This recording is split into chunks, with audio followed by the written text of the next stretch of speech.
What's up, fellas and ladies? I'm Reese. And I am Joseph. Remember our famous section, Reese's Friends section. Panda's getting horny. Do you think Reese is a sociopath? No, you said genocide amount. It's like genocide. Genuinely, it is. Is it a podcast? Wait, is it a podcast? Are we doing a podcast? Yeah, it's a podcast. Right.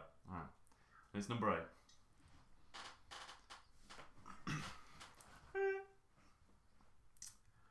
What is going on, guys, and welcome back to a brand new episode of Whip It Out. It's episode number 8 of the podcast, and I thought it'd never return. It's bloody returned. Welcome back, Reese.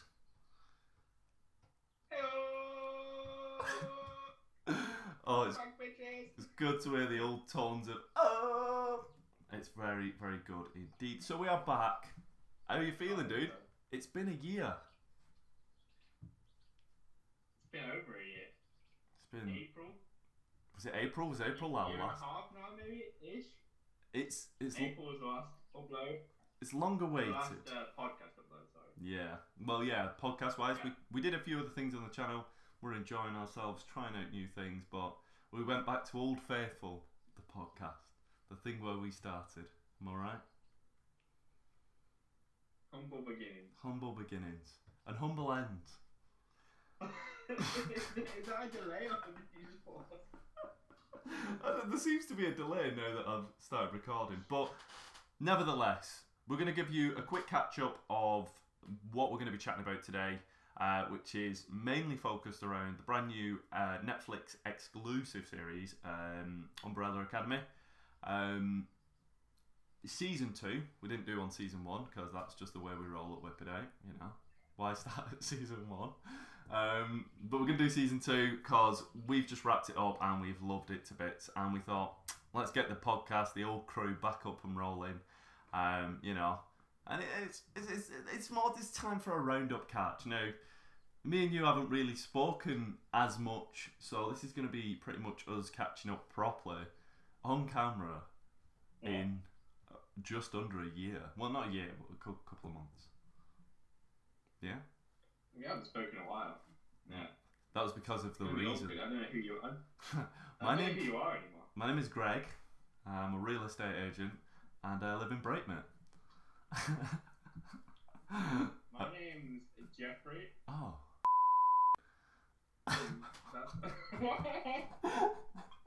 Right, so starting again now. 3, 2, 1. Welcome to the podcast. This is our first recording. If you said Jeff, I wouldn't have said. Can we use that? Oh, He doesn't own the name, dude. It's just Jeffrey. I don't know many people called Jeffrey. Oh my god, I'm so sorry. Jeffrey Ramsey? Yeah, but it's Jeff. Everybody by the name Jeff. It's such a creepy way to go by Jeffrey. Do we go again? Sorry. No, we're still going. This is it. I'm not recording again. Oh. You did it. Oh. You can beep it if you want. Yeah. It'll make it way worse. Oh, that would. What did we beep? We used to beep out random stuff in the first episode. Like we beep out my name and stuff. Yeah, because we were scared about doxing ourselves. You used to dox me. Yeah, unintentionally. Oh, I'm awful. I'm a piece of shit. But what's your new address? Oh, I'll get that up on camera for yeah, so sorry about that. But yeah, sorry Jeff. Or Jeffrey. You know. Whichever you prefer. Yeah, just digging the hole deeper. Wow. Is that a death joke? Digging the hole deep? That's low, man. That's low. That's low. Again, you're just making it worse. Oh god. Jumping off that, we got brand new sets, and you may see on my set something that's particularly weird for an office. I mean, well, you know, Reese is on set of Always Sunny, so I mean that's, and he's also, you're also floating. You're just like there's a section where your desk is. It's omnipotent Reese. Omnipotent Reese. But you may hear the occasional chirp. That is because I've got brand new baby chicks in there. They have to be inside for 8 weeks They are now 3 weeks old. Can you hear? They're now 3 weeks old, so they will be with us for the duration of the podcast. So if you hear the occasional cheep, just know that is my chicks, Deirdre and Audrey. And this is the new drinking game section of the podcast. From now on, every time you hear a bird cheep, you have to take a shot. I love that. I'll be on my drink of choice, water. What are you going to be drinking? I'll be on a Heavy Max. Oh, is that? I think we might have to bleep that. The product placement. Yeah, it's product placement. Not a sponsor. Not a sponsor. Cover up. Well, Pepsi, if you want to. Oh, hey up. Hey up. You know you want to. It's the Whip It Out podcast after all. You know. Yeah, we're family friendly. Oh no! We've lost our sponsorship before we've even got it. It's gone. But yeah, so like I said, what are you up to? What are you up to in your outside of Whip It Out life? How are you getting on? I'm working from home. Cool. Really lucky at this time to be doing that, I think. Yep. Very much so. Don't really want to say what, but don't want to dox myself on that front. Reasonable. But yeah, I'm doing good. I'll tell them what you do. That's going on. So Reese works. But how are you finding it working from home and COVID? I mean, 2020 as a year overall has been coming fast, coming hard. Dude, do you think? I was thinking the other night. Do you think this is one of the most impactful moments in human history? Not to downplay wars and a lot of other major events that have happened, but this has like impacted the whole planet. I guess is what I'm trying to say. In like everything common. There's not like some countries. Well, I guess New Zealand obviously is doing a lot better and stuff like that. But they've had an outbreak recently. These last couple of days. Yeah. So it's. Well, there you go. But like, there's not some parts of the world that are affected by this. I know there's been a lot worse disease and stuff. I'm not trying to downplay them. But no. I think this 2020 could be a year that's like look back on as like damn, like stuff changed. It's mad to think at the start of the year, everybody was like, "This is going to be a year for like." Everybody says, "Oh, like new year, new me," and it was like, "This is the decade for change." It's like wrong change. Oh no! And like we've had all sorts of like. I mean, not even just COVID. I mean, like you said, there's been worse epidemics and diseases over the years. It's just mad to think that, like, I think the thing is what makes it different to anything that we've ever had in history is how connected as a society we are. And now, like, you have the internet and stuff, and that's something that kind of makes you feel a lot closer to home, and you're easy to kind of see a subject or a news piece or an individual's side of it, like you said, from America, from Australia, from, you know, Indonesia, wherever, you know, you're looking across the world. So I think that's a big change because it makes you feel a lot more connected, and you're able to kind of document and also reference what is going on a lot more. Whereas, you know, go back, you know, any like, you know, like Black Plague or something, you know, back in the day, you know, they weren't on like Twitter sharing it out with it, you know, so.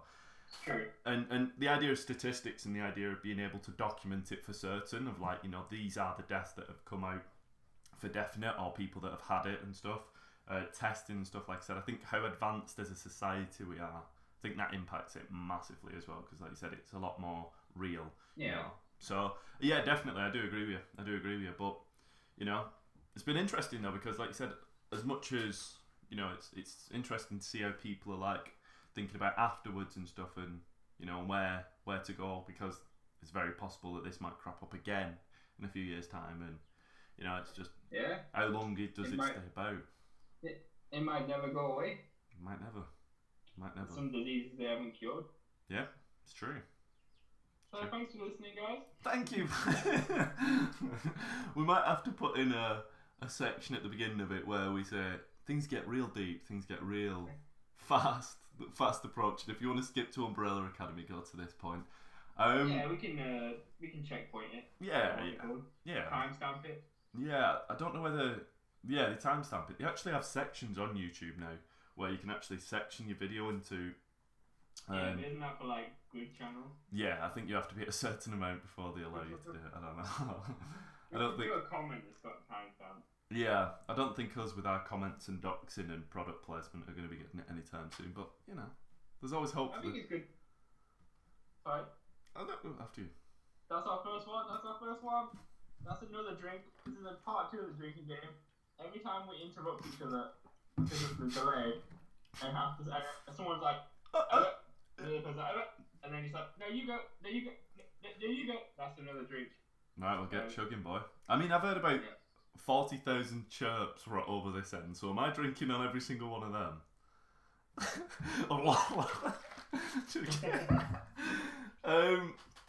No, it's good to hear. Like I said, I mean, I'm very similar at the point where I'm at the moment.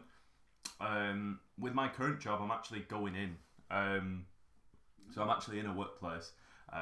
But when I'm in my workplace of workness, I'm all PPE'd up. So, you know, what I'm doing outside of this, like, it does change it entirely. And to be honest, actually, during the lockdown and the actual COVID itself, I've actually switched jobs.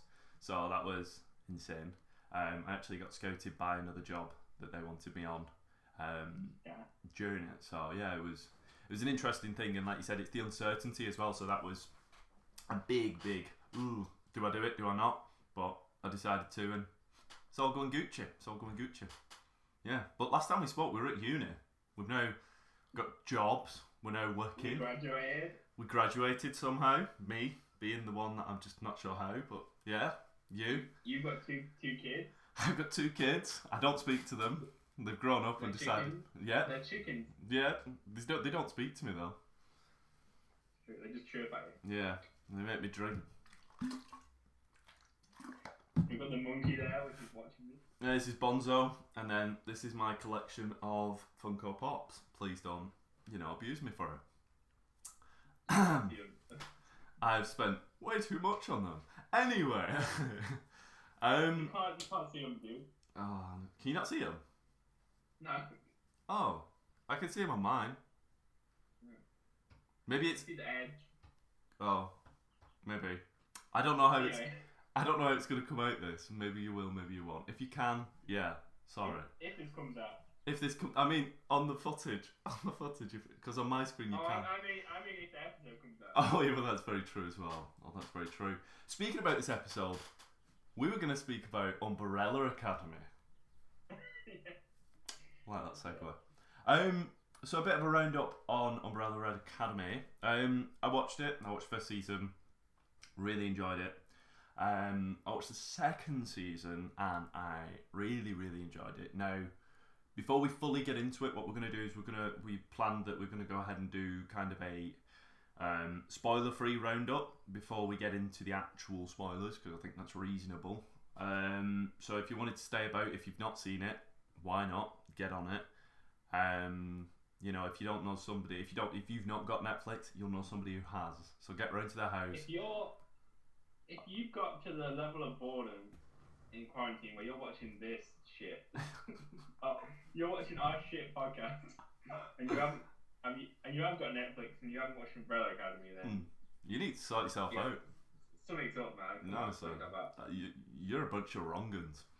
Anyway, after insulting our fans, back to Umbrella Academy. Straight up next. If you're still here, if you stay tuned. I'm just saying.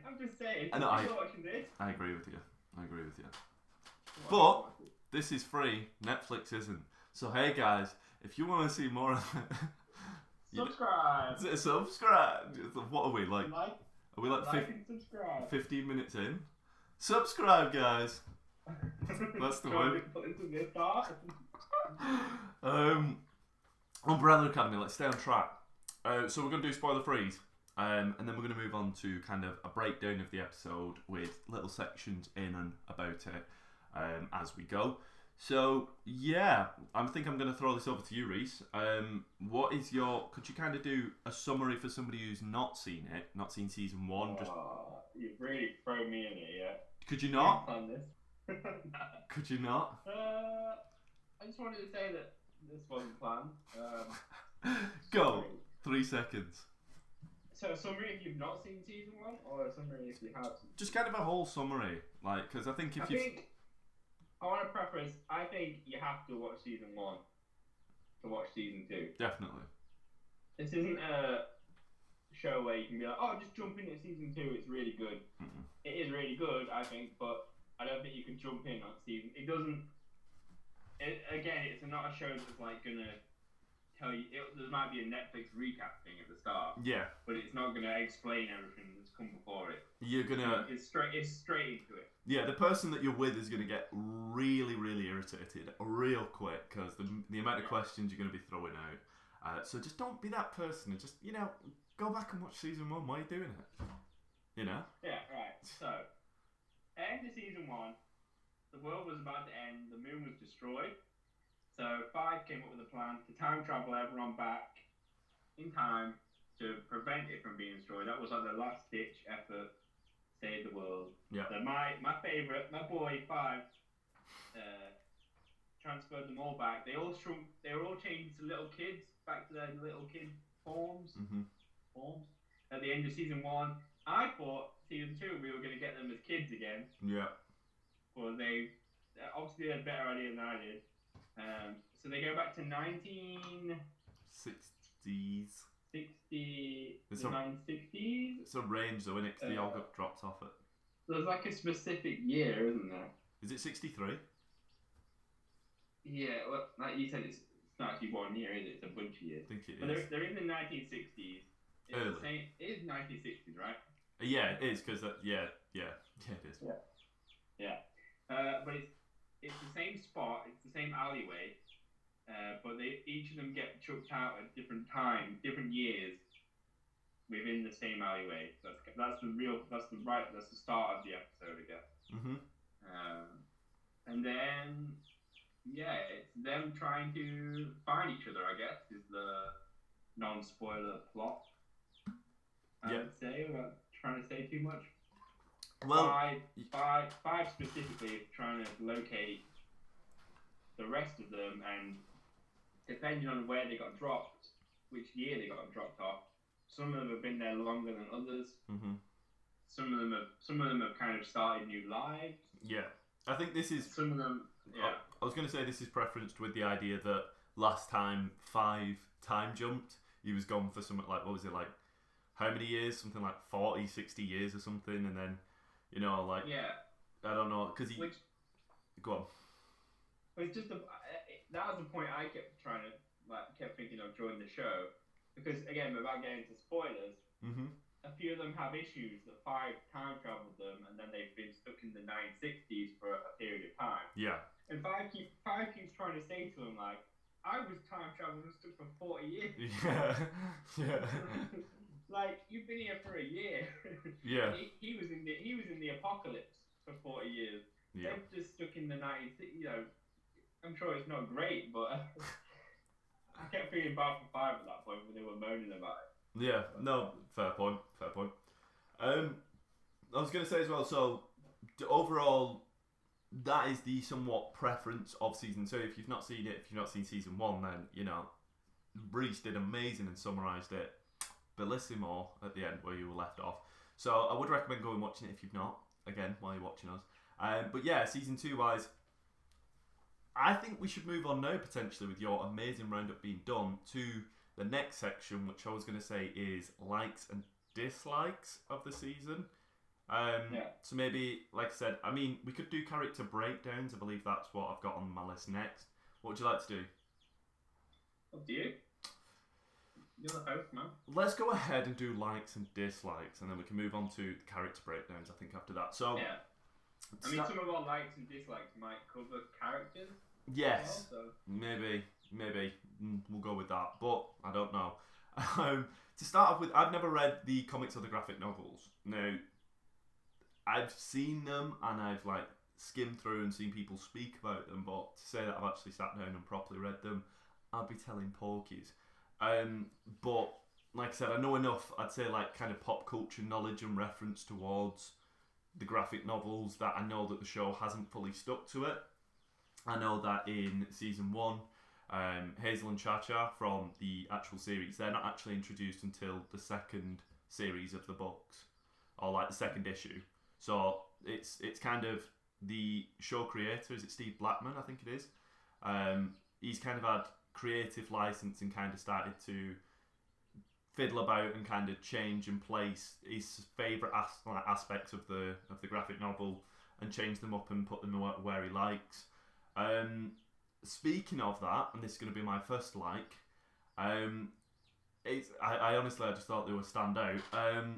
They're not actually in the graphic novels at all, from what I understand, but the Swedes, I absolutely loved the Swedes, and I just think it's kind of like, they seem like a Wes Anderson kind of villain, and I don't know, I just think the idea that they were just odd characters kind of added, do you know, it's like the first time we're properly seeing them, it's like based around completely like the Terminator. Do you know, like the is it T-1000 or T-10? I don't know. The liquid guy in the second one. It's like that kind of scene where Diego is getting broken out of the prison, and you know, it's very much filmed like Terminator 2. I don't know, just like I said, I thought they added a lot, like for guys that don't have superpowers and how they were using them and stuff. And like we said, we had Hazel and Cha Cha for the first season. Now Hazel and potentially Cha Cha, we don't know what's going on there, but I don't know, I just thought they were kind of good to kind of chase down the main characters. And I don't know, that was, I really liked them as characters to be added in. I don't know, that was me. I think they stylised of them, and the little off quirks that they were doing, like when it was them amongst themselves, and you know, dressing up as milkmen, really corny and quirky and stuff. I don't know, I thought that for me they were a standout. Somebody said, who's your favourite characters, and I was like, I friggin' love the Swedes, man. I want more of them, but as we get more into the spoilers, I probably won't be getting that much more of them. What are they getting? No, we're into the spoiler zone. This is the spoiler zone. We're in it. We're in it. They all die. They all die. Well, ish. Go on. Really interesting you say that. Not to. We have a history on this channel where we just disagree. Completely. But I don't know. I think they were one of the weaker points for me. Okay. I don't know if I'd say they're my dislikes, but yeah, I guess if it's straight like dislike, I'd say they're in my dislike. This is what I love Mainly to see. because you kept saying Hazel and Cha Cha, who they are kind of, they're standing in for almost, in plot wise. Yeah. And they definitely don't have as much time, or as much, you know, they're definitely not as important as Hazel and Cha Cha. They were chasing down the kids from they were like the commissions, weren't they? So they were they're the commission hunters, so yeah, it's the same job. But they weren't as good for me as Hazel and Cha Cha, and I understand why. You know, the story is different. They didn't need to be as developed, but I liked all the weird stuff. I liked all the points you make. I agree, honestly. Like, I liked how weird they were in the Terminator stuff. Are you telling me stuff was great that you don't like hello in Swedish? Hello? No, that was cool. No, like, was I like it. amazing. I wish they'd gone more with it. Yeah, I know what you mean. You know, like the weird stuff they were doing, throwing knives at each other. Yeah. I wish there was more of that. Yeah. Like, I wish there were more freaky, and like more like Wes Anderson, kind of them being weird. Yeah. Like freaks. Like, work jobs. But obviously the plot wasn't really based around that, and I did think at times they were just a bit generic, kind of they're here to chase kind of thing, you know. Okay, yeah, that's fair. But again, that's comparing them, I guess, to Cha Cha and the other one, Hazel. Yeah. So yeah, I did feel, obviously we had other villains in this show, kind of anti-heroes and villains, and the handler, and I do feel like obviously these were just, they were in it for someone to chase the people a lot, to chase the Umbrella Academy a lot of the time. Do you know what I mean? Yeah. So yeah. Did they really actually, like you said? I mean, they were kind of like a subplot as well, and like I said, I think that's kind of just why I liked them. Like, I saw them as kind of odd, quirky, kind of villain characters, and especially when I found out they weren't in the graphic novels, I kind of thought they did fit into that universe. And like you said, maybe the only thing that you could, like, I could agree with you on the point of that they could have done a bit more with them. And they could have maybe, but you don't know whether they had it and they've had to cut it for time or potentially. Oh yeah, I know you can't give every character. I do, yeah. Screen time. I totally get that. I also, you make a good point that they did have a plot kind of point towards the end. Yeah. With finding out that they'd been tricked, or one of them had been tricked. I do feel, obviously, again, I'm not saying you could give every character screen time, but if we did get to know them a bit more, finding out that they'd been betrayed and them kind of turning on the handler and stuff. Yeah. That could have been a lot more. You could have felt a lot more for them. Yeah. They could have gone from these weird, quirky dudes, Yeah. But yeah, I didn't dislike them. But if we're doing likes, I'd say they're a weaker aspect. Okay, that's cool. But speak about from weaker to stronger. What is one of your stronger aspects? Would you say? What did you kind of enjoy out of the season? I mean, I really liked him in number 2 in season 1. But we got a lot more of him, I think. Okay. 5. Yeah. Number 5. He's probably my favorite character. I love his power set. I love teleporting stuff in anime and movies. Yeah. I love that. If I could have a power, that would be my power. So. Okay. I love how you just you're watching it and he's just such a good actor. You forget that he's actually a younger man, and you watch it and you think he's a 40-year-old dude. Yeah. Like the way he walks. Yeah. Mannerism, he walks like this all the time with his hands in his pockets, and he has bends his knees. Yeah. We had older 5, and we're past spoilers, so yeah. I kind of wish he did a good job. Like he spoke like 5, because now the older guy, old actor, is copying younger 5. In a sense, mimicking. I wish he'd kind of mimicked the walk a bit more. Yeah. Like when we saw him, but yeah, I liked how 5 was kind of a main character. And, he was missing from the first few episodes of season 1, and then season 2 was a lot more from his perspective, especially at the start. Yeah. And I love how stubborn he is and how he's a dick. Again, I kind of personally resonate with some of those things. It's not great, but I love his character, how brutal he is, and he's like a psychopath, isn't he? Like a sociopath. Yeah. Yeah, he's definitely the handler offers him a chance to get home. It's to murder a bunch of people. He didn't bat an eyelid. He's like, okay, straight on. I guess I'll do it. Yeah, I guess. And then how he interacts with people who don't know if he's not a kid and stuff. Yeah. I love that. Stuff. I was gonna say about the whole scene where he takes down the whole the bosses of the corporation. I love the idea that he's at the vending machine and he's trying to get his sugar fix and he's getting annoyed with the machine when it doesn't work. And then as he's getting stressed out, that gets him pumped up and ready to get going. And then as he's walking down the corridor, he just takes a swipe of the icing from the cake and then eats the icing just to kind of give him that sugar rush. Even though he's not a kid, he's still got the metabolism or that. I don't know, the energy of a kid, the body workings of a kid are weird. I don't know whether that was intentional, but in my head that was him trying to get his sugar rush to get him hyped up to go in there and do this absolute mass genocide. And I just thought it was. It's cool. They do hint that his powers are have biological limitations. Right. Okay. In the later episode, the finale, he tries to teleport. I remember, and he says, "I'm too tired to teleport right now." Yeah. Yeah. Which you could say is a bit of trying to cap him. Crappy writing, oh, now he's too tired to teleport. Now he's being shot at. Yeah. But yes, I guess it is based on energy wise. So sugar would definitely. That could be something they could play on more. It might be interesting. Potentially. Like I said, I don't know whether it was intentional. I don't want to start putting words in, but that's just how I took it. I perceived it when I saw it. I thought, that's pretty interesting. I did wonder what the vending machine bit was about. Why was he mad? But now you kind of made more sense to me that he wanted some sugar. So yeah. Yeah. But no, I love that scene as well. The whole darting about, very Nightcrawler-esque. I mean, if an X-Men movie was PG, it was Nightcrawler, on crack cocaine, the blood and the guts and everything splayed out.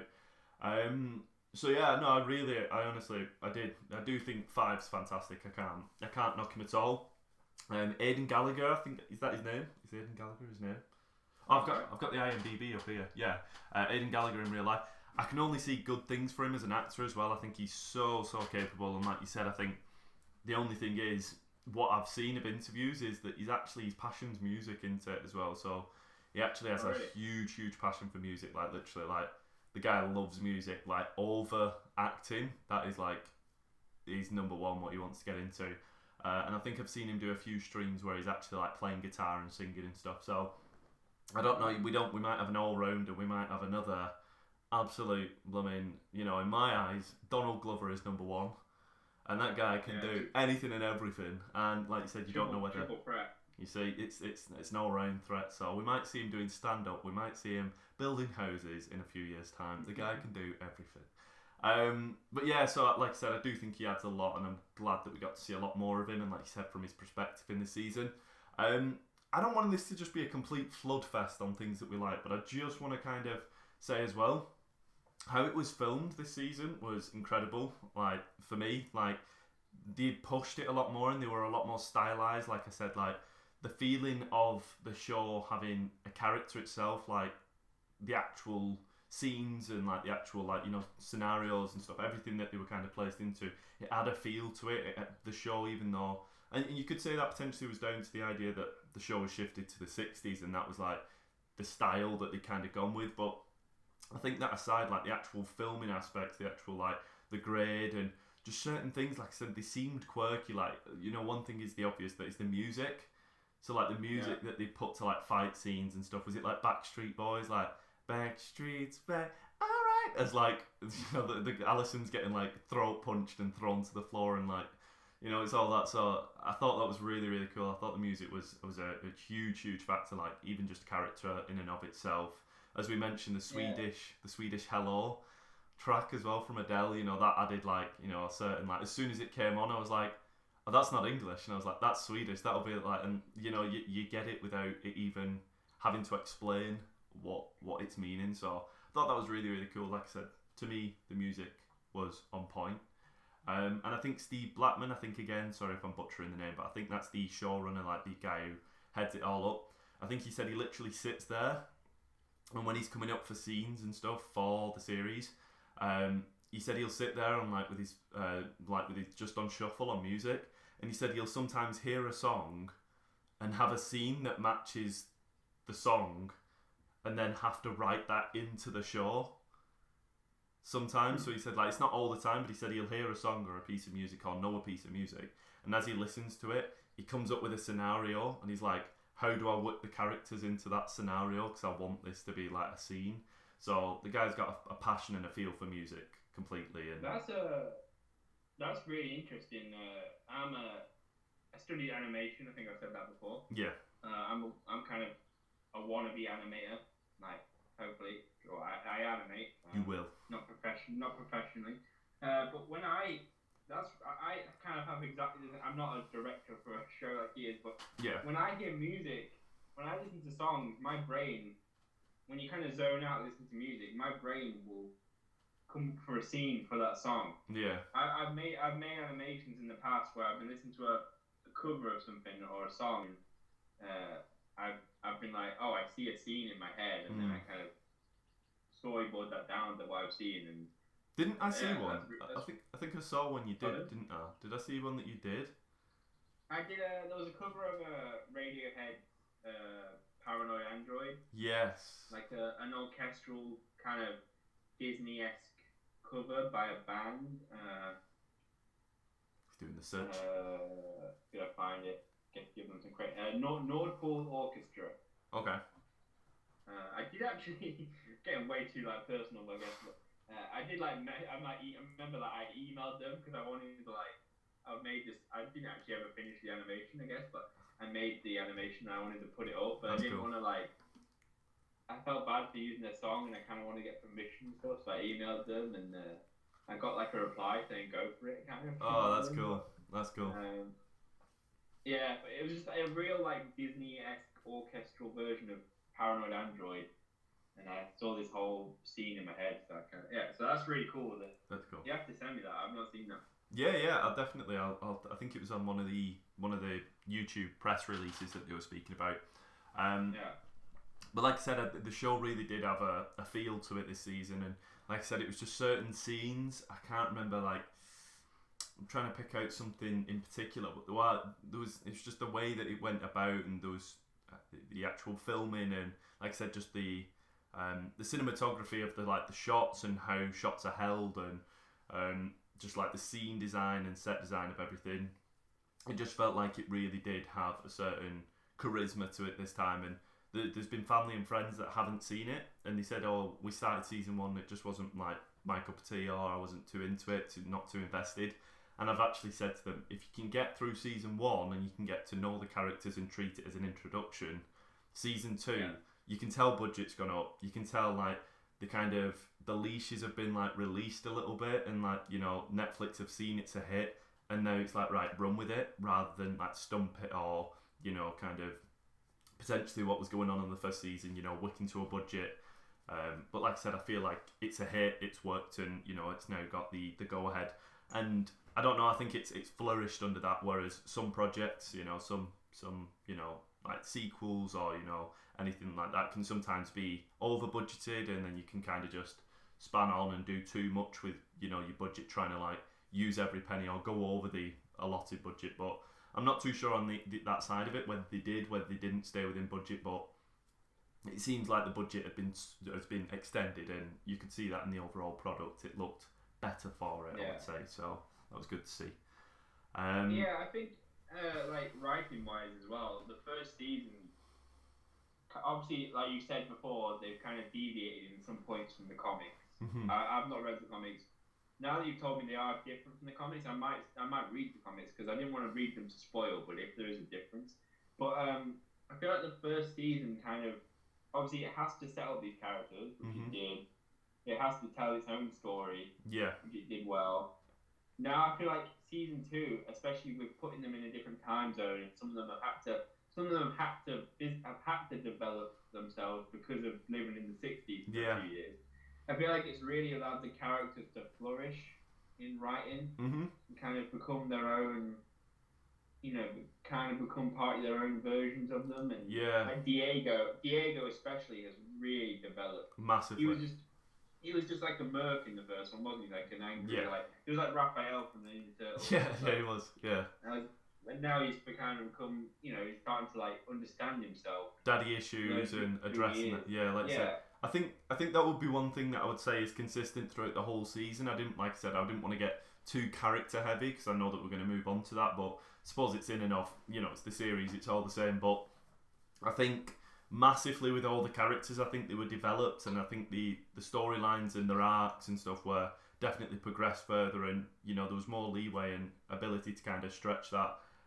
You know, I don't know whether it is. I've not heard anything on it, but I feel like, I don't know, I think this is just wishful thinking, but I feel like the actors who play the characters themselves potentially got more of a say this season, or, you know, that's what I felt, especially with, you know... I would definitely, like Klaus, I feel like... Klaus, that's exactly, They let, is it Robert Sheenan? Robert Sheenan, yeah. I feel like they definitely were like, what do you think Klaus would do in this situation? Yeah. Kind of, maybe, like, we don't know. We don't know for certain. It definitely feels like it. Yeah, I don't know, like I said, I feel like it is a scripted show, but I feel like I said, I think there's maybe pointers are allowed or something, because especially with like Ellen Page as well, her character's direction kind of match up with, you know, what she stands for, and she's quite strong in, you know, her beliefs and where she stands. Go on. I understand. In one of my issues of season 1 was Ellen Page's character, nothing to do with Ellen Page. I think it was the point where she was meant to be kind of really mopey. Obviously, she's been through a lot, but she was such a down in the first episode. Again, intentionally with the plot. But I love Ellen Page's character in the second one. She's so much more chill and so much more like, just more fun to watch, and she's joking and stuff. The meme of her and Five passing each other in cars, like looking at each other as they drive past.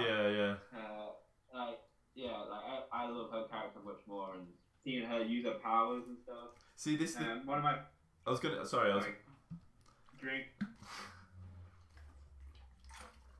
I was going to say this about Ellen Page as well. Like I said, I was just going to say on the fact that the amnesia side of it, and, you know, from the headbang, I felt like you said, you know, you could kind of put that down to a writer trying to escape, or trying to, like, you know, simplify it, you know, what's a cop-out kind of storyline for her.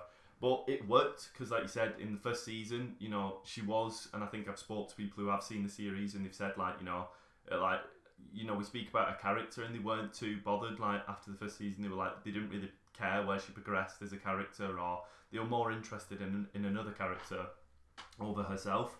And I think, like you said, now, even though she is like the A-bomb of the team, and she is like, if tested too much, she could be like the most dangerous and stuff. And I think that, like you said, it was unknown again, in the first season of like she didn't actually know a power set because obviously Reginald had raised her to not be aware of a power set. Whereas we kind of got her back to neutral again, but like you said, you kind of got to see the lighter side because she doesn't remember the torment of being a child and like you know what she was put through. So she only knew good living with the family. I forget the name of the. Yeah, me too. Yeah. I know Harlan was the kid, but I can't remember the mum's name. Yeah, because they said Harlan so much. Oh, Sissy. You could probably do a supercut of Harlan. Yeah. Harlan. Yeah. Sissy is the name of the mum. I did think this is real like picky, like her getting hit by the car to hit her head to lose her memory. Yeah. I feel like they could have just been like, I know they had to introduce her to the family. Yeah. Which is what happened. That was the reason. But I feel like they could have, the story plot for why she lost her memory, this could have been she went full white violin at the end of the last season and kind of over like scrambled around. Yeah. Over like scrambled like over like or like traumatized herself, or you know what I mean? If you sometimes you go through a traumatic experience or something in real life, maybe you might of course, yeah. You might like suppress the memories kind of. But that's a good, it was a bit. Call, that. I can see what they were trying to like. We needed to lose our memory and we needed to meet these people. So bang, she gets hit by the car. And Did you think? real nitpicky, but, did you think she was like when we first got to see her character, like within the first couple of scenes and stuff? I wasn't too sure whether she was aware. Do you think they played that intentionally? Like, did you think she knew her past for like the first couple of scenes? Because I started watching it only until it was like fully addressed that she'd like, I can't remember what it exactly was, like when she was like, oh, have you heard anything from your family yet? And then she was like, no, nothing yet.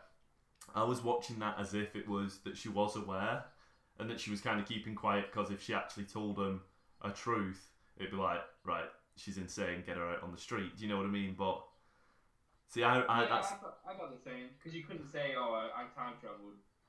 Yeah, that's it. Yeah, I think it was a shot on her face. I think they held for a certain time, and it was just like a reaction when they said, "Have you heard nothing from the family?" And I was like, "Oh, so is she aware then? Like she is aware." And then it was only later on that you know she said something like about the bang on the head, and I was like, "That lines up. That's obviously what they've gone with." But yeah, like, once she met her family and she didn't know them, when she saw what's it, number one? Number one, yeah. She didn't. Yeah. They saw each other. He saw her in the car and she looked at him and didn't react. Yeah, Luther, yeah. Like, oh, she's legitimately lost her memory. Yeah.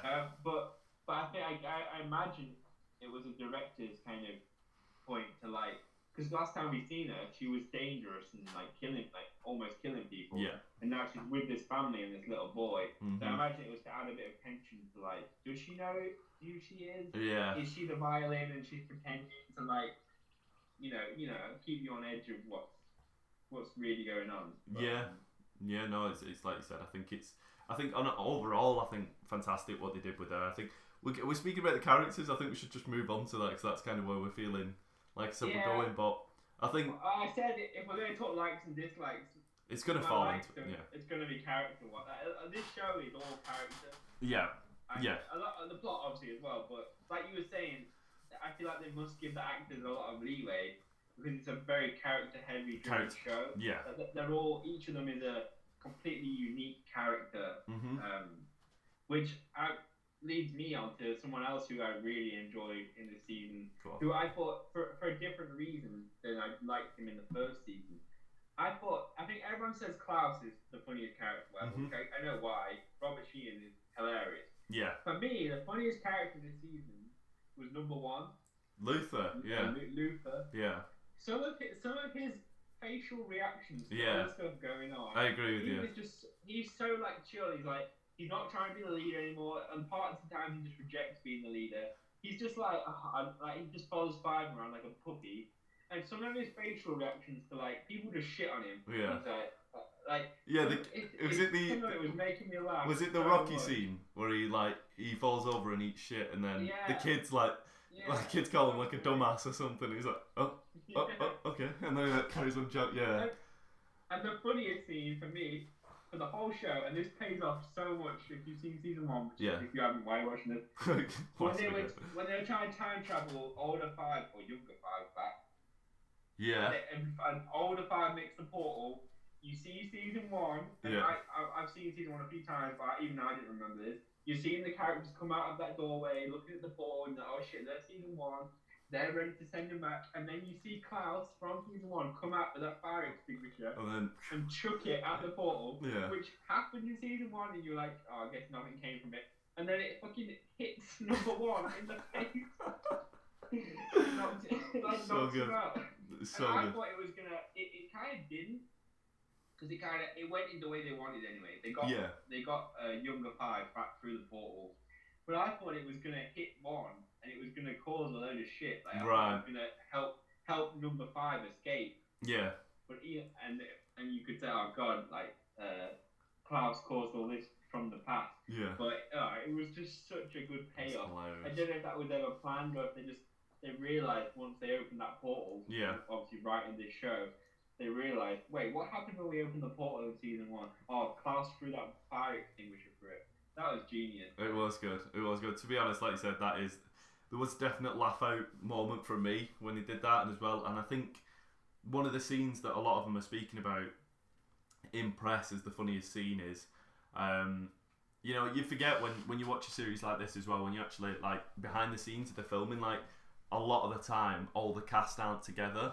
But they said one of the standout scenes was when Luther, when they're going up to see Reginald, and then Luther like farts in the lift, and then they're all cracking up. And if you actually watch the scene, Diego, like David Cantia, I'm not too good on the pronunciation, but David, I think is his first name, or we'll just call him Diego. You actually Castaneda? Is it Castaneda? Yeah, I'm not too sure on the pronunciation. Castaneda.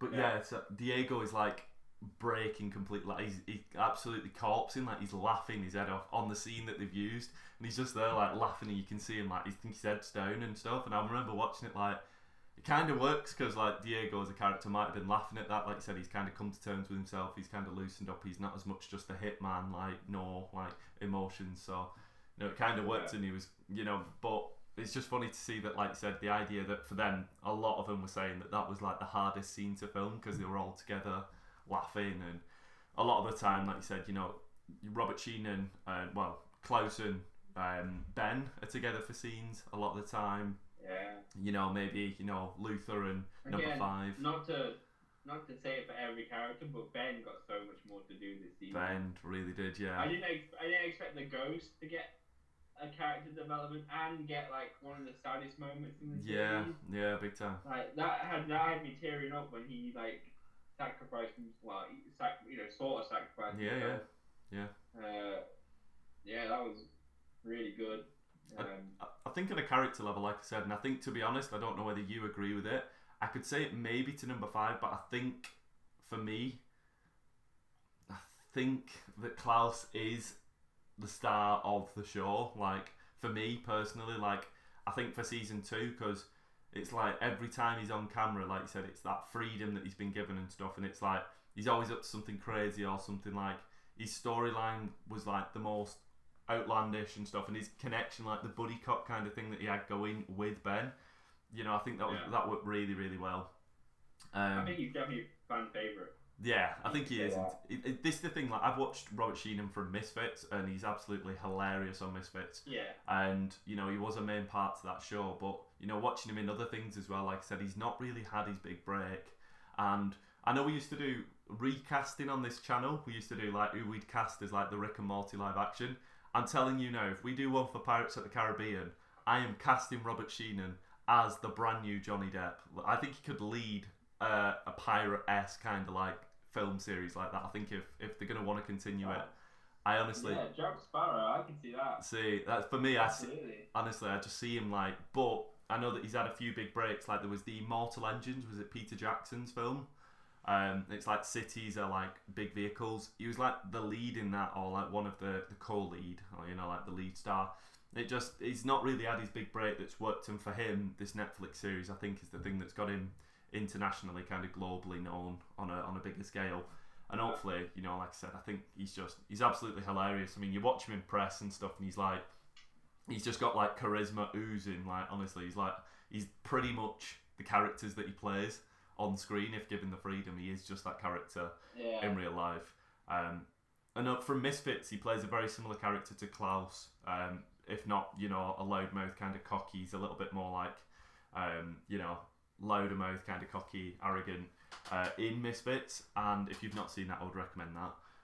But a lot of the time in the press for that, there was people saying like, so do you just get free reign? And he was like, no, like it is all scripted. It's just how I deliver the line. Like, so it's all about how he delivers a line rather than what he's saying. And I think that's important because he can kind of, like I said, still be that how he is in real life on screen as well. But I don't know, like I said, I do think for me, I don't want to brag about him too much, like I said, and speak about him like, because if I could, I would say that for me, he's standout, he is my favourite. But like I said, I don't know. I think he's saying too much about him kind of takes away from everybody else in the series. Like I think one thing I know that if given the chance, I will not stop speaking about how great Klaus is as a character. So I'll hold it there. But like I said as well, I think we've kind of rounded up the characters as well. I think the only one that we've not really spoken about is Alison from the main 7. We kind of spoke about Luther. Luther's story was here nor there. You know, it kind of just worked. I think in real life, I forget the name. Is it Jack Ruby who he was working for? The gangster. Oh yeah, the gangster. Yeah, Jack Ruby in real life was actually a real character. If you didn't know, he's the guy that's apparently responsible for killing What's the guy who actually shot Kennedy? Oswald. Is it something Oswald? Well, basically, I think he's responsible for like killing him. And the whole point was that he's a big gangster, and they kind of made him a bit more Al Capone, a bit more like, you know, that kind of. But in real life, apparently, he just wasn't that powerful. Apparently, he was just kind of, you know, less powerful in real life. But he did actually have a dachshund. Like that was like something that he actually was known for. That he had a pet dachshund that he carried everywhere with him. Right. But yeah, so like I said, you know, his story was kind of here nor there. You know, like I said, he's just working as a bouncer. The underground fight scene, like I said, you know, taking falls and kind of just like demolishing fighters. You know, he's kind of a weird one because when you're watching Luther, I still don't fully know his power set when I'm watching him sometimes, because it's like, is he bulletproof? Why is he bleeding? From like, you know, is he like where does he kind of stand? Is he kind of just because he's kind of not a coward, but he's. Go on. Were you going to talk about the big sequence at the beginning when he takes a tank shell or something? They contradict themselves at the start of the season, which I want, but again, if you do it, you write yourself into a corner. Yeah. At the start of the show, he takes like a rocket to the bathroom. Yeah, something ridiculous. And tanks it. You know, he's not. It doesn't bounce off him. He's not Superman, but he's standing up still. Yeah. Which I don't want to get into. I love like breaking down like how much power that would take and strength. I love that shit. The fact that he didn't move means he was basically at least as powerful, more powerful than the rocket blast. Mm-hmm. I don't want to get into that, but yeah, he tanks that, and then later on he gets punched by a regular human. A lot, obviously. Yeah. It messes him up and knocks him out off his feet when he's like. Are you talking about when he's in the first season? Is it Hazel or Cha like beats him up a bit? Yeah, Hazel. Thing on him. Yeah. It's like it happens in comics and movies all the time, in the Marvel and stuff. Their powers in one scene they're doing something amazing, and then the next scene they get punched by someone else and they're down. I think it's gonna happen, but I think the whole point was like what Five saw. Like when he sees the team is like them fully unleashed, and like you said, I think that's kind of like them to the full maximum potential of the power. Like Diego like jumps off the car looking like looking like Che Guevara. He's got like the full like long hair and beard. Like I didn't recognize him at first when he jumps off the car, but he like bends bullets and stuff. Like so like, you know, that's manipulation of like, you know, things around him. Or like, have you seen Deadpool 2? Yeah. Do you know Domino, like the luck kind of power? Her power is luck. Like whatever a scenario, she just gets lucky. It's that kind of like thing that like he dodges, but his luck makes the bullets bend around him and stuff. So I don't know whether that's like. I had to look it up. Go on. Because it confused me because in season 1 he was throwing knives. Yeah. And he could bend the path of the knife. Yeah. And then in the big scene at the end of season 2, he stopped bullets. Yes. A bit. Yeah, he does. So I was like, at that point, I paused the show and I was like, wait, what is this guy's powers? Because again, if he can stop bullets, why isn't he been stopping bullets? I know what your point is. Like in the stressful situations, they've used more powers, max powers. I looked it up, and his power is something like he can manipulate the motion. I'm gonna have to look it up, dude. What's his name? Diego. Diego, yeah. Hargreaves. Umbrella Academy. He can basically manipulate the. I'm trying to think of the word. The ability to curve. Powers. Here we go. Trajectory manipulation. Right. He can manipulate the trajectory of objects. Right. So an object in motion, he can change. So if something's moving, he can change. So yeah. Right. So he was manipulating the trajectory of the bullets, I guess. Because he like pushes them away eventually. Yeah, he's so like as he jumps. Slow down the trajectory as well, I guess. Yeah. See, but then that's the thing as well. Like Luther took a tank or a bazooka shell. Allison blew up guys' minds. Like as she's that was like what? So her power is not only for you to do something that's like in your head. Like she can actually like make things happen in the real world. So like I heard a rumor that your minds blew up and then the minds blow up. Can she speak anything into existence? Or yeah.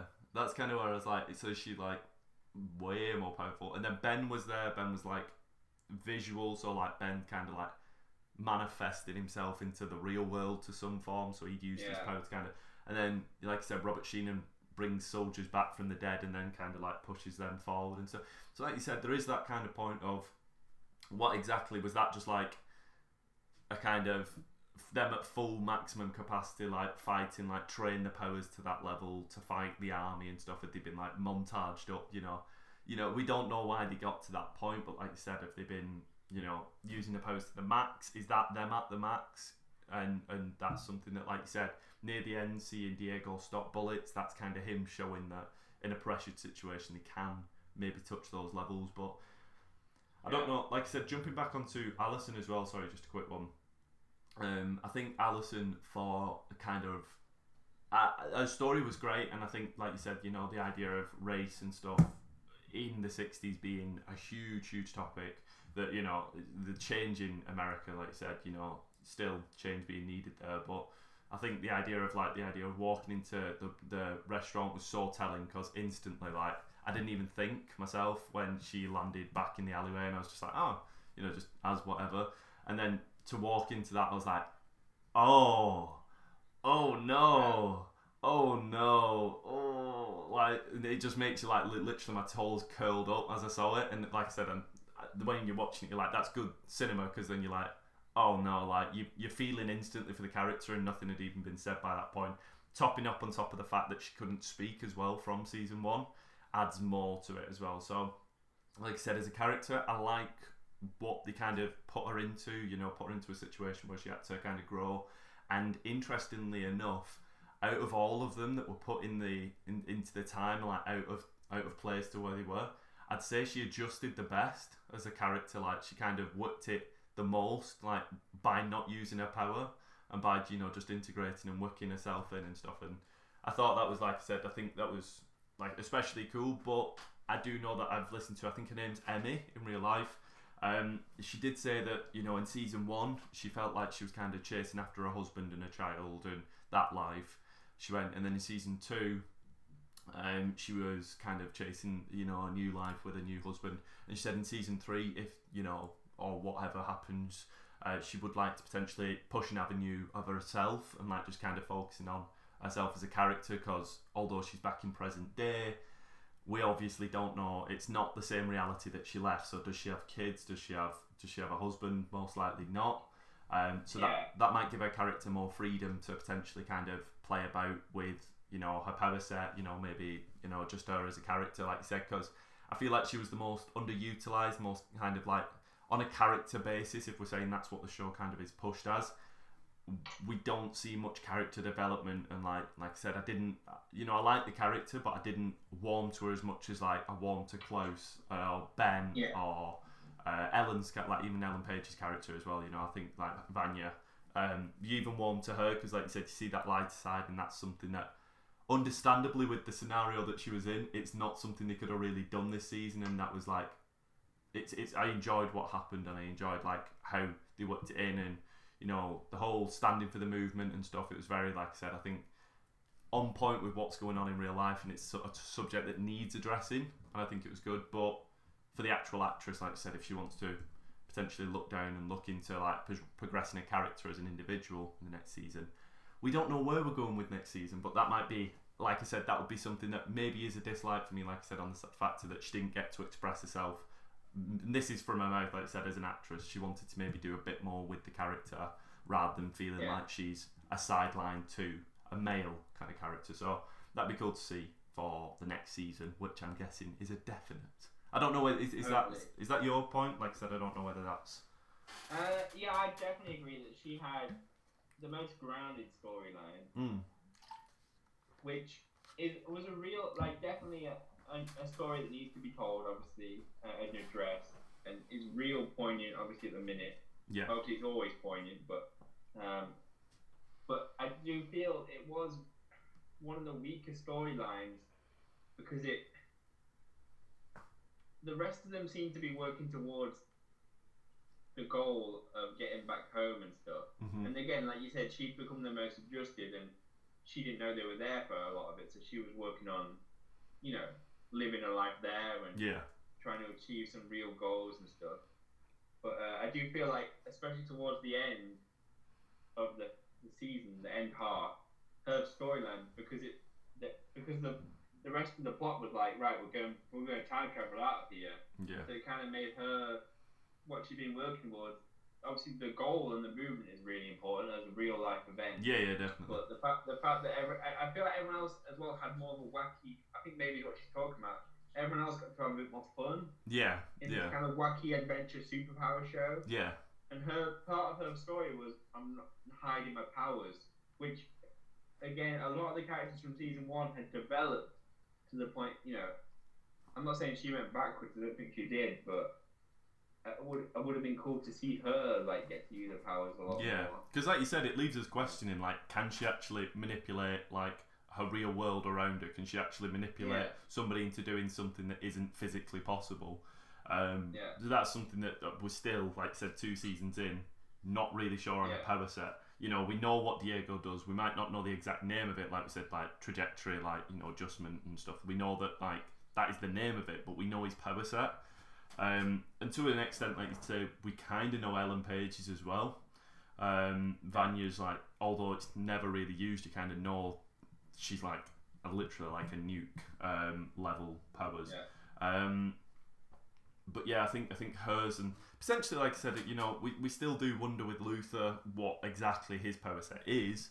But we're more wondering the capacity of his power rather than what can and can't on a base level the power do. But I suppose that is the character itself, like saying, you know, them writing her to not want to use it as a character. I think there was somebody similar in Misfits. I think they had a power along the lines of, it was one of the female characters, I forget the name, but she had a power set that was, she could, if she touched an individual, or if she was like, you know, made contact with them, they'd instantly fall in love with her. So it's, you know, it's like a rogue power, and same in X-Men as Rogue. It's them not wanting to really use the power because nothing good comes of it. Now, it is a trope, like I said, in X-Men and in Misfits and stuff, and now this, of a character not wanting to use the power. But in season 3, if we could get a complete flip, and, you know, maybe we get she's got, like, you know, potentially, if it is a complete different reality that we live in, does she exist? Does she exist and she has her own life? Are we going to see doubles of each character living a different life? Because we know that you can cross yourself. We know that, you know, it's possible with 5 coming across his older self with time jumping, that multiple realities and, you know, timelines where different things happen. Like we said, now if we're going to lead into, like, the Spiral Academy in season 3 as potential enemies, potential, you know, what we're going to do with that, does that mean that the original 7 are out there doing their own thing and we're going to potentially come across them? You know, is it Shrek, I think, where he like goes to a different reality and sees, like, Fiona's like some, I think Shrek the Third or something. It's a bad example, but it just, you know, it's the first one that comes to mind. I think Shrek the Third or Fourth or something, you know, Fiona's like some big warrior princess and stuff, and, you know, it's like all the characters are doing separate things to like Shrek has to try and win them round to like what's going on and stuff. So I think we're going to see a similar reality where we're going to bump into alternate realities of alternate kind of individuals of the original 7. I don't know. Maybe it's not. Maybe it's they never existed. I don't know, but. It'll be interesting because Ben does exist, and that's something like I said. Or are the Sparrow Academy gonna be the 7? I didn't even take it as that, because from the silhouettes that you see, do they look like the 7 that we know and love? Yeah. Joe. Yeah. Just might have to cut this out. Yes. My headphones are dying. One's already done. So there was no cut there. That was absolutely completely fluid and smooth. And let's just carry on like as if because there's no pause there and everything's normal, and we didn't have to just break because Reese's headphones were running out of battery. But speaking about alternate realities, that's a possibility of avenues where they might be going. I would like to see that. Obviously, I think the idea of a completely fresh squad with new powers could be something that would be interesting, because I feel like that is going to, like I said, I like the idea that Ben's back in. I think that's great. I think the writing to kind of integrate him back into the series has been fantastic, because that does mean that you don't have to lose an actor who's well acquainted on set, and just like I said, he's part of the furniture, even though he's not been real to the story of the series. He would have obviously been mixing and mingling with the guys on set. So to kind of write him back in, I think that's a great way to get a somewhat fresh actor, a somewhat fresh character, but still able to retain him off set, and somebody who gets how things flow and everybody. And like I said, I think it's great, and it's really good that you get to keep on seeing a character. It's interesting to see with stuff like Pogo as well. Is Pogo coming back now? Who knows? No, we didn't mention Baby Pogo. Yeah, Baby Pogo. Oh, when he clapped 5, I was like, he's adorable. He's so cute. Smack. I don't know if that's in the comics again or not, but part of me was like, is that just a Baby Yoda? Possibly. Is that their Baby Yoda? Well, it's the child, isn't it? What they go by, but I mean, I think that was just. I fell for it. I think he's well cute, Baby Yoda, but marketing wise, I can't really see him pushing out much Baby Pogo merch and stuff. Maybe no, it's definitely not the same. And it wasn't like a character that was around for long. It was literally like quarter of like something. But a big factor as well is that we actually get a reveal that is in the comics, and that is that Reginald Hargreaves, the actual guy who set it all up, is actually an alien. And that is from the comics, and that was a big payoff, because I'm sure for anybody who has read the comics or the graphic novels knows that is a storyline, and they were probably on edge waiting for that scene to kind of come to fruition. Now, we did get the hard cut and cut away from that, so we didn't see too much, but it does always leave mystery for the next season, and where he develops as a character, because now he's back into the fold, and we've still not actually got a full answer why he picked the original 7 he did, why the actual event came about, why he knows about it, how he's been around for so long, what his backstory is. And there is some part of me that wants all these questions answered, because that's the allure of mystery, and you want answers to. That's just life as well, but especially with like series that you're enjoying, you want to know the answers. You want to know, like, you want to get basically everything summarized. But that is something that with this series, like I said, if they're going to answer questions, I want new questions to be set up, and I want new like avenues and potential routes to go down and stuff. And I don't know exactly, I can't remember the number, but they said that there was a huge number of kids that were born on that same day and were part of that, like, that coincidence that took place. So we've not even managed to get onto Diego's love interest in this series as well, and she was a big factor, because it actually was revealed. What is it? Leela, yeah. Leela was, yeah, she was when they introduced her, and she was just part of that mental support asylum group for Diego, yeah, in the asylum. The second she was on screen, I was like, I wish. I thought to begin, you think to begin with, she's just a kind of background character, she's part of the group. And when I saw her, the few lines she had, I was like, it'd be really cool that she's in more of this, but I doubt it. You know, he's going to escape this asylum. I was like, but it would have been cool to see. This actress seems really like quirky. Yeah. And then obviously she's like a main part of the whole show. So yeah, they did a good job of like. I think I can normally tell when someone's going to be like more involved in the show straight away. They did a good job, but she was just some weirdo at the start, and then I get that. You know, yeah, there was a whole plot. You know, she's in the whole show, so yeah. I thought she was great. Really, really exciting. Like I think they inched out a character well as well, because like you said, I think there's as soon as I don't know why, but I kind of just got once you realise though she is part of the bigger story. You know, when she went to the handler, she was calling her mum and stuff. You realise, all right, but the idea of inching out bit by bit about a story once again, keeping you intrigued with mystery and stuff, and you're like, oh my god, how does this tie in? How's this and stuff? Like I said, I think that was key with a character to kind of. It's always a kind of a wary one introducing a character, and you know messing it up or people not liking them too much on the introduction. So, like you said, I think they did really really well with it. You know, and introducing her as a good guy, then with ulterior motives, and then like you said, how they've kind of ended the series. You're kind of in limbo with her. You know, she's shot off after the handler's been assassinated and killed. Is she now going to be a hindrance? Is she going to be an ally in future to the group?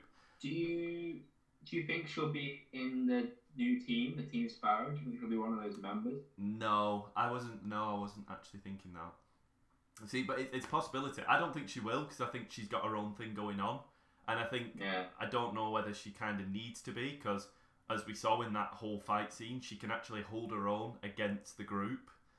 But she is one of the kids born on that day. Is what I got. But this is the thing, like, how many kids were actually born on that day? Because that's... I think it's 48. Was it 48? Because in all seriousness, you could literally get a full group of the Sparrow group as like a complete different lineup of actors. Yeah. So that's why I assumed when I saw them. Yeah. Did you had the point that it could be them in a different reality, but I assumed it was different kids. Did you see the cube that came in as well? No. So basically, I'm looking at like the screenshots from it. There's a cube on the left hand side that like floated in. Do you know, like it looked like a companion cube from Portal? Yeah, I see it now. Yeah. Yeah, I didn't see that. So I guess on the actual playthrough. I guess they are different people. Must be. I don't know whether that's part of the group or whether that's like an assistant or like a Pogo type character in this universe. Maybe Reginald didn't progress with the experiments on Pogo and actually went a different direction. Maybe, you know, I don't know, Pogo died. I don't know. But I also wonder, you mentioned how did, obviously we don't know a lot about Reginald still. I wonder if the reason he now knows about the apocalypse is because they went back in time and I don't know if there was a line, I'll have to rewatch it. I don't know if they ever said to him, we came back here to stop the apocalypse to Reginald. Because that could be how he always knew, depending on what version of time travel Umbrella Academy is doing, he could have always known about the apocalypse because his kids came back in time. That's it, yeah. And told him that they came to stop the apocalypse. So, yeah. I think who knows? what's good is you see him basically taking notes when they all go and meet the dad as well.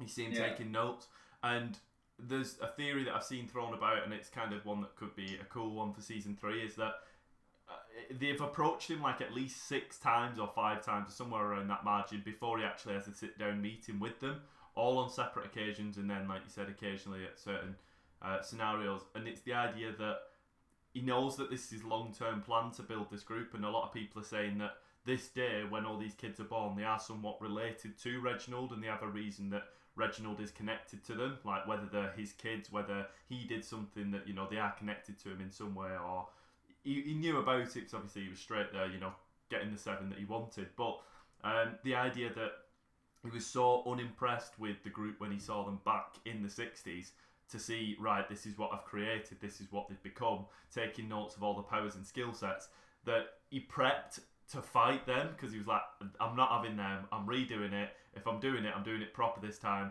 I know the ones that I picked last time, I'm going to pick skill sets that work against these guys, so I can basically get rid of them when they eventually become a hindrance, but, you know, I'm going to have a team that work better for me. So I feel like this is going to be a team that is a lot more of a cohesive team, and I feel that we might potentially early on in season 3 see an ass whooping come to our group, and then it's more character building and kind of rebuilding as like a team. So maybe we're going to see a lot more scenes together.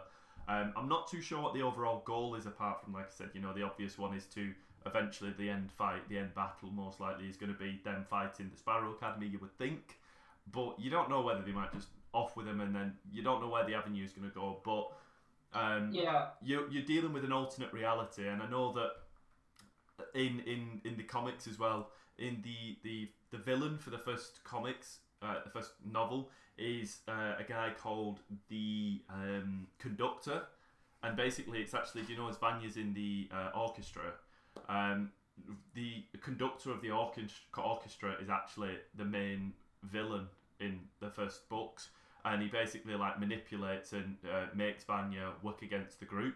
That's like the storyline from the first comics, but they kind of played that into more of a love interest and introduced Vanya's partner, or the guy that kind of came on the scene, as that kind of manipulator for that. So for any fans of the comics, they would have been expecting the Conductor to kind of play a bigger role, but they put the kind of narrative and that character onto that. So I've not read the comics and I don't know what's coming next, so I'm guessing that if you have read them, you will know in some part what is coming next in the next season. But there is always that factor of them adapting to film, to screen, what works better or what might play better with an audience who aren't as maybe sci-fi invested in comics as a general viewing audience might struggle with certain things or adapt not as well to watching something on screen. I don't know, but that's a take that, like I said. And on top of that, there's so much to speak about. We've even got Haaland. Has Haaland got powers? Where's he going to be? Is he going to be fully grown? Is he going to be like a big factor? Are they going to have to get Haaland on board? Because the handler wanted him. The handler was like, I feel like he could be an antagonist. Yeah, he's gonna be a lot older now because it's 1960s. He's gonna be an adult. He's gonna be like with powers. I think he could be like an antagonist somewhere. Yeah. I think I wanted to say was at the end of season 1, I had an idea, and I feel like they set up a potential, like they all turned to kids at the end of season 1. Yeah. Which obviously wasn't actually a part of season 2. Mm-hmm. So going forward with new seasons, I am totally taking a grain of salt as to how much what we've just seen as the finale, the end stuff, as to how much that actually will really mean anything. That's a fair point. I guess this is a lot more of a solid ending than the last one. Like literally them time traveling, we didn't know where they were going. Yeah, to set it up. This is a lot more set up that it would be a bit crazy for them to ignore all of it, but I still wouldn't be surprised with this show if it is a red herring. Not like you said, they just beat them all up and that's the end of it's like a different plot. Yeah. But this is the thing. I might read the comics though now. But that's I think that's something that potentially I might look into myself, and I'm sure that if anybody's watched this who's read it, I'm sure they would advise us to do that as well. But like I said, I think what's good is you have the Sparrow Academy, you have somebody like Haaland, or you have somebody even like is it Leela? I keep forgetting the name. Leela. If you had that kind of potential avenue, there's 3 different potential antagonists for season 3 right there. So you really don't know. Although the Sparrow Academy's been set up and looks like the obvious, are they going to potentially not be? Are they going to just smash them to pieces and then Reginald's the antagonist? You don't know, but it'll be really cool to see, especially with it in an alternate reality. What's changed? Are things the same? I don't know whether you saw the most recent Rick and Morty where like the series, or that Rick was like transported into different realities, and it was like each one was like more Nazi than the last, and it was like Nazi shrimps and stuff like that, and then the wasps, but they're not Nazi, but then they eat like it's like all cannibalism and stuff. Like I said, the idea of like things being slightly altered and changed, and even just the slightest thing back in history can change all that, and that was visible when Klaus spoke to I forget the name of the guy, but his love interest from season 1 when he was in the army, how he'd actually signed up to the war sooner, and I clicked onto that when I was watching it, like, oh right, so they have messed up a timeline then, because Klaus is like, that's not meant to have happened yet. So I was like, oh, like butterfly effect. I've seen seen enough films to know that that's going to change the outcome of where they are in the future. So when it came to the Sparrow Academy, I was shocked, but I was like, I kind of had a guess that stuff was going to change, but that's a big change, so that'll be interesting. So it's what else has changed in season 3, where's everybody up to, and what's different. So that'll be an interesting thing to potentially go down. But Yeah. that's been my wrap up as well. I'm sure that's been yours. Do you have anything else to add before we shoot as well? Because I know we're buzzing to get going and get cracking on, but I'm sure we'll be. I just think, as you kind of said, with this show, the first season set up characters. Season 2 has kind of allowed them, the actors maybe and the writers, to kind of explore the characters, and it's already getting crazy with time travel. It's a whole new, a big concept. So I think as this show goes on with more and more seasons, it'll probably just get more, like you're saying, reality breaking, and episodes are completely in people's minds and stuff. I think they'll just push it more and more. Yeah, I look forward to it. Like craziness and less kind of grounded action and less grounded stories. That's the thing, like you said, as long as you can get people invested, it's the idea of like Game of Thrones. I mean, I know that was bittersweet how it ended, but the idea that they didn't open with the full on like dramatic like dragons to start with. It was more to do with based in reality. I know White Walkers were like the opening scene, but it was very mysterious what exactly this mysterious figure in the dark was and stuff, and it was more to do with like minds and like it was kind of like I forget the word, but it's like House of Cards, like how it's great minds fighting against one another, and then there's like all the back talking and stuff. It was more to do with like human connections and breakdowns and like connections and relationships. I can't think of the word, but there is a word for like the actual human on human like interaction and fallout. I can't think of the word right now. Conflict. Is it conflict? Yeah, conflict works, but yeah, it's like the conflict between humans rather than what the show grew to, which was White Walkers, zombie dead, and like dragons, and people coming back from the dead, and there's all that kind of stuff that was going on in that series, which is potentially an avenue that this will go down, kind of starting somewhat grounded, and then growing into potential mind-bending realities. I've just watched, I don't know whether you've seen it on Netflix advertised, but I've just watched new Jamie Foxx film. Supers, isn't it? It's Power something, Power something. Some generic name. Yeah, it's something Power. Project Power. Project Power. Yeah. And I watched that the other night, and it's just like it was okay. It wasn't anything major, and that's Netflix original. And I don't know. I just want to say well done, to the guys who created it, because it does feel like it had texture, it had depth, and a want to watch, and it's something that for me I was really, really invested in. And I think only watching something that could be kind of a little bit generic, something like Project Power, I mean, there were certain factors to the film that were great, but overall I wasn't as invested as watching the series, and I think that's something that you can only fully respect once watching something that hasn't been done as well. So I really, really did enjoy the season, and I thought it was fantastic. Would you have a rating system? Would you want to do I enjoyed it, or would you put it out of a 10? I do about out of 10. I thought it was better than season 1, in my opinion. Okay. I enjoyed it more. I'd agree. Season 1 was great. Just like I think I've said, I just felt that the characters got to be more fleshed out. Mm-hmm. It's weird to say because you can only have season 2 with season 1. Do you know what I mean? Yeah. Season 1 really laid some good groundwork. I felt season 2 was a lot more fun. Yeah, that's what which is what I want. I enjoyed Alison's storyline. I think it's important, but I like that they could push it more and have more fun with their powers and stuff. I want to see them use their powers and interact with it as a family and stuff. Yeah, I think that's going to be the cohesion between them. I feel like that's going to be the route. Obviously, if the villain is as set up, going to be the Sparrow Academy, I think that's obviously going to be the comeback story, the redemption arc and stuff, and maybe him kind of tailing off and just like, being lost in a new reality, right? Everything we've worked towards means nothing. Maybe some of them kind of going off the rails, and 5, trying to get them back together. I don't know, but I think maybe, like I said, the idea of maybe 5 being the lead, he might lose faith himself and just be like, what's the point? And it might step up to a different character, maybe, your Allison, maybe Luther. I hope season 3 reinstates 1 as the lead. Yeah. Well, I think that's his arc, I think. In 1, season 1, he was kind of broken when he found out his dad was like a dickhead, basically. Season 2, he's kind of loosened up. You know, he started having drinks and he started being a bit more carefree. He almost didn't want. He doesn't want to be the leader anymore. Yeah. I hope maybe season 3, because 5, I don't think 5's a leader.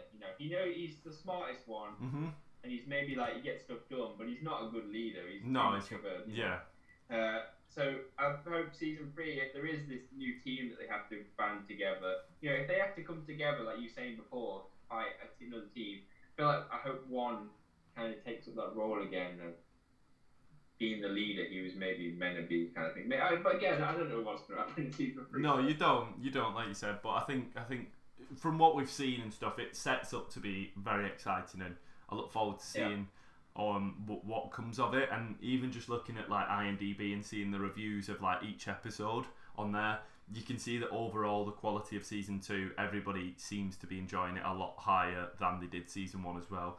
And I think that's just like you said, you know, the shackles have been removed, and you know they've had the full like, right, let's kind of embrace what we are and our kind of style a bit more. And it does seem to pay off massively. In my opinion, it really did. If you guys watching or anybody that's seen it has any differing opinions, let us know, because like I said, I do want to kind of potentially look into it and potential avenues. If you, I mean, maybe don't say anything about season 3 if you've read the comics, because the boy wants to read them. So I think I don't know whether last time we asked people not to spoil things on our channel. It was Endgame. Yeah, don't spoil it. We did a review of Endgame the day before Endgame came out, and people from like Australia or whoever, people had seen it earlier. So as soon as we uploaded it, I was like checking the video, you know, seeing how it's doing views and stuff. And as soon as we uploaded it, there was a comment that just spoiled it. Oh, so funny. That was so funny. But no, comment, spoil all of it. I'm not going to read it this time, so. Yeah, sod you. Someone leaked the whole season 3 plot in the comment. Do it. Let us know what you think. Come on, Steve. If you watch this. Be a man, Steve Blackman. Is it Steve Blackman? I think it is. Steve Blackman, yeah. Steve Blackman or Jeremy Slater. Full loop back to Jeremy. We know you're watching. Jeremy, it was Jeffrey. I've realised as I said it. But yeah, all very good. Very, very good indeed. And yeah, good season, good episode. That's 8 for us. And that's absolutely... I absolutely hated it. I did. Thanks, Jeffrey. It's alright, Jeremy. Right, well, this is over.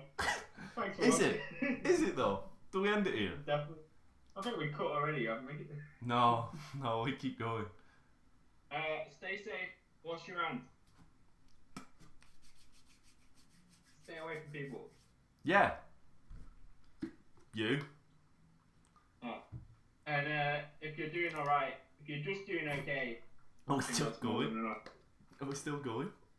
I don't know. Oh yeah. Bye! Are we still going? That was a terrible outro.